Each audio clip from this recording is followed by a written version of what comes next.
మన కళ్ళ ముందే అనేకమైనటువంటి మహాభయంకరమైనటువంటి సంఘటనలు మనం చూస్తూ ఉన్నాం.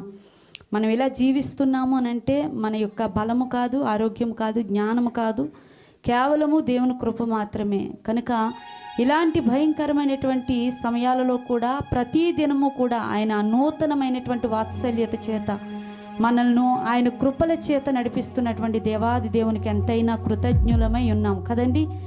అందును బట్టి దేవాది దేవునికి 2 చేతుల పైకి ఒక్కసారి దేవుని స్తోత్రం చెప్దామా? హల్లెలూయా, హల్లెలూయా, హల్లెలూయా. మనం ఏమి ఇచ్చినా ఆయనకు రుణాన్ని తీర్చలేమండి. మన వెండి బంగారములు ఆయనకొద్దు. మనం ఎంత ధనధాన్యాదులను ఆయన పాదాల దగ్గర ధారపోసినా కూడా అవి ఆయనకొద్దు.